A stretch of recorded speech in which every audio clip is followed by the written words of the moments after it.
everyone, this is Dipanjali and I welcome you all on my YouTube channel Study Time Media। बच्चों, previously हम लोगों ने ion topic को discuss किया था, जिसमें हमने दो तरह के आयन्स को देखा। एक तो होते हैं पॉजिटिव चार्ज आयन और दूसरे होते हैं नेगेटिव चार्ज। पॉजिटिव चार्ज को हम कैटायन कहते हैं और नेगेटिव चार्ज को एनायन कहते हैं। तो वही आयन्स जब आपस में मिलते हैं तो कोई ना कोई कंपाउंड बनता है। तो उस कंपाउंड को क्या कहेंगे और उसकी क्या क्या कैरेक्टरिस्टिक्स हैं, तो वो हम लोग आज की इस वीडियो में देखेंगे। तो शुरू करते हैं आज की क्लास। शुरू करते हैं आयनिक कंपाउंड्स को पढ़ना। तो the compounds which are made up of ions, ions से बनने वाले कंपाउंड्स को हम आयनिक कंपाउंड कहते हैं। जैसे NaCl, यहाँ पे Na जो है सोडियम है और Cl क्लोराइड सोडियम क्लोराइड है।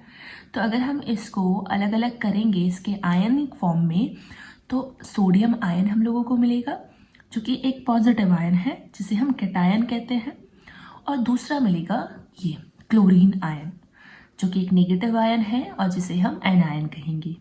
तो ये जो आयनिक कंपाउंड बना है ये कैटायन प्लस एनायन को आपस में मिलाने पर बना है। ठीक है, अब आपस में ऐसे ही तो नहीं मिल गई है, कुछ ना कुछ तो फोर्स ऑफ अट्रैक्शन होगा, कुछ ना कुछ तो बॉन्डिंग रही होगी। तो वो जो बॉन्ड बनाते हैं, वो जो फोर्स ऑफ अट्रैक्शन होता है बिटवीन दीज टू आयन, उसको हम लोग आयनिक बॉन्ड कहते हैं या इलेक्ट्रोस्टैटिक बॉन्ड कहेंगे। आयन्स के बीच में जो बॉन्ड बनेगा इलेक्ट्रोस्टैटिक बॉन्ड या आयनिक बॉन्ड कहा जाएगा। अब जब ये आयनिक कंपाउंड बनते हैं, भाई कॉम्बिनेशन होता है दो आयन्स का, तो जनरली जो पॉजिटिव आयन आता है वो मेटल से आता है, क्योंकि मेटल्स में क्वालिटी होती है इलेक्ट्रॉन्स को डोनेट करने की। अब देखो इलेक्ट्रॉन तो चला गया तो कौन सा चार्ज ज़्यादा रहा? पॉजिटिव वाला ना, तभी तो ये पॉजिटिव आयन बनता है। तो जितनी भी मेटल्स हैं वो हम लोगों को देखने को मिलेंगी पॉजिटिव चार्ज कंटेनिंग, और नॉन मेटल्स जो होती हैं वो देखने को मिलेंगी नेगेटिव चार्ज कंटेनिंग। तो पॉजिटिव और नेगेटिव दोनों आपस में मिलकर तब जाकर ये आयनिक कंपाउंड बनाते हैं।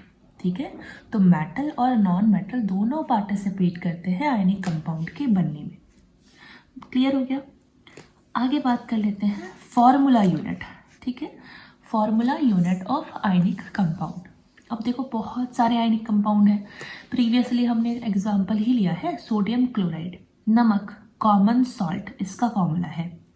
अगर हम एक दाना भी देखें ना सोडियम क्लोराइड का, तो बहुत सारे एटम्स हम लोगों को उसमें देखने को मिलेंगे सिर्फ एक दाने में। ठीक है, तो अगर हम देखें तो बहुत सारे एटम हैं। एटम्स में भी हमने देखा है कि उसकी भी स्ट्रक्चर में इलेक्ट्रॉन्स, प्रोटॉन्स, न्यूट्रॉन्स होते हैं। ठीक है, तो हम सभी एटम्स को काउंट करके तो नहीं लिख सकते, मिलियंस ऑफ एटम हैं। तो हम क्या करते हैं, उसको रिप्रेजेंट करने के लिए, बस उस आयनिक कंपाउंड को रिप्रेजेंट करने के लिए हम सिंपलेस्ट कॉम्बिनेशन देखते हैं आयन्स का। बस एक एटम देख लो, मतलब दो एटम जिनसे मिलकर ये बना है वो देख लेते हैं। That produces N electrically neutral unit. Okay, अच्छा एक और बात, ये जो आयनिक कंपाउंड जब बन जाते हैं ना, तो ये इलेक्ट्रिकली न्यूट्रल होते हैं। हालांकि ये दोनों चार्ज कंटेनिंग है, इसमें पॉजिटिव चार्ज भी होता है और इसमें नेगेटिव चार्ज भी होता है, लेकिन ओवरऑल हम कहें तो पॉजिटिव भी उतना ही है, नेगेटिव भी उतना ही है। जितना नंबर ऑफ पॉजिटिव उतना नंबर ऑफ नेगेटिव, तो दोनों चार्ज में से कोई भी अपने आप को ज़्यादा एक्सप्रेस नहीं कर पाता, जिसकी वजह से ओवरऑल न्यूट्रल होता है। तो simplest combination of ion that produces N electrically neutral unit, तो उसको हम फॉर्मूला यूनिट कह देंगे। ठीक है, अब जैसे हमने देखो बहुत सारे नमक, भाई बहुत सारा कॉमन सॉल्ट होगा, लेकिन हमने सिर्फ क्या किया है, ये उसको रिप्रेजेंट किया है, यानी कि n नंबर ऑफ सोडियम होंगे, n नंबर ऑफ क्लोरीन होंगे, लेकिन सिंपलेस्ट वे टू रिटन ये हमने चूज़ किया NaCl। हमने वो नंबर नहीं लिखा कि कितने एटम हैं, कितने क्लोराइड के एटम हैं, कितने सोडियम के एटम हैं। तो सिंपलेस्ट तरीके से हमें आयन को रिप्रेजेंट करना। अब जैसे और भी फॉर्मूला हो जाएगा, जैसे NH4, ठीक है, NH4CO3 हम लोग बोल सकते हैं।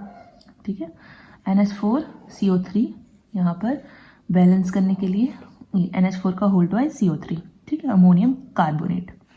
अब इसमें बहुत सारे होंगे, ये तो हमने वैलेंसीज के लिए लिखा है, तो बहुत सारे अमोनियम के आयन होंगे, बहुत सारे कार्बोनेट के आयन होंगे, लेकिन सिंपलेस्ट तरीके से हमने इसमें इस तरह से रिप्रेजेंट किया है। अब इसे देखकर हमें पता चल रहा है कि 2 एटम किसके, अमोनियम के, कार्बोनेट का एक से कंबाइन होते हैं। तो सिंपलेस्ट तरीके से किसी भी आयनिक कंपाउंड को रिप्रेजेंट करना ही फॉर्मूला यूनिट कहलाता है। NaCl लिया है हमने, ऐसे ही बहुत सारे हम लोग ले सकते हैं। नेक्स्ट बात कर लेते हैं फॉर्मूला मास की।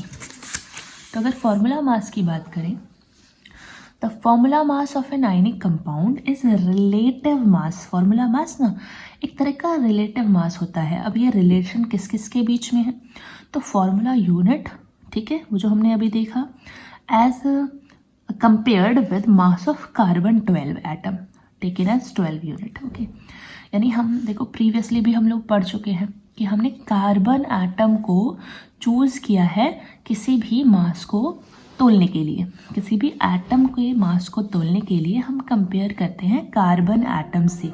तो हमने कार्बन 12 से जो भी हमारा जिसका भी निकालना है, जिस भी आयनिक कंपाउंड का फॉर्मूला मास निकालना है, उससे कंपेयर कर लेते हैं।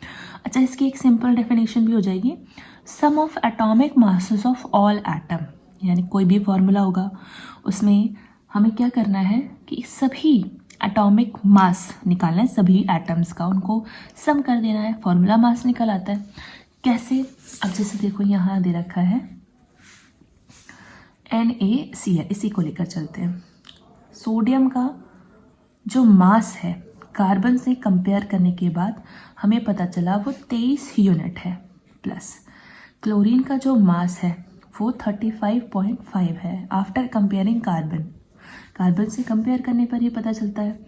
तो हम देखेंगे यहाँ पर हमारा हो जाएगा 58.5 यूनिट। किसका फॉर्मूला मास? सोडियम क्लोराइड का 58.5 यूनिट। ठीक है, ऐसे ही अगर सोचे तो वाटर H2O, तो हाइड्रोजन का जो होता है मास वो 1 है, ऑक्सीजन का जो होता है वो होता है 16। मैं अभी आपको टेबल दिखाऊंगी तो आप उसे देख लीजिए। टेबल में से जितने भी हैं उनको नोट डाउन कीजिएगा क्योंकि वही ज़्यादा इम्पॉर्टेंट है, और फॉर्मूला में रख कर सम कर दीजिएगा। तो अगर इनको देखें H2O, तो 2 × 1, ठीक है, 2 है ना हाइड्रोजन के, प्लस ऑक्सीजन 16 हो गया, तो ओवरऑल 18 यूनिट। इस तरह से हम लोग मास कैलकुलेट कर सकते हैं। तो ये कुछ मास है एटम्स के, जैसे हाइड्रोजन का है 1, carbon 12, oxygen 16, nitrogen 14, chlorine 35.5, sulphur 32, potassium 39, sodium again 23 previously देख चुके, phosphorus 31, helium 4, aluminium 27, calcium 40, neon 20, iron 56, silica ये हो गया 28, मैग्नीशियम 24, लिथियम 7। तो ये हो जाते हैं। आप खुद भी प्रैक्टिस कर सकते हो किसी भी के निकालने की। जैसे अगर हम बात करें कैल्शियम कार्बोनेट का, ठीक है, एक और एग्जांपल मैं दे देती हूँ यहाँ पर। कैल्शियम कार्बोनेट, देखो कैल्शियम का कितना होता है 40, ओके, प्लस कार्बन का कितना होता है 12, ओके, प्लस 3 × 16 हो जाएगा। ठीक है, अब यहाँ पर सबको हमें 48 प्लस 12 प्लस 40, ठीक है, तो यहाँ हो जाएगा 50, 60, 100 म्यू। तो कैल्शियम कार्बोनेट का जो फॉर्मूला मास है वो क्या हो जाएगा 100 म्यू। इस तरह से निकाल सकते हैं। ठीक है, अब ये लिखे किससे कंपेयर करके हैं? कार्बन से कंपेयर करके लिखे हैं, और सभी एटम का सेपरेट कर और बाद में उनको ऐड कर दो। तो हमने आज देखा कि हम फॉर्मूला मास कैसे निकालते हैं, फॉर्मूला यूनिट क्या होता है, सिंपलेस्ट कॉम्बिनेशन ऑफ आयंस, और आयनिक कंपाउंड क्या होता है। नेक्स्ट हम लोग डिस्कस करेंगे केमिकल फॉर्मूला को पढ़ना।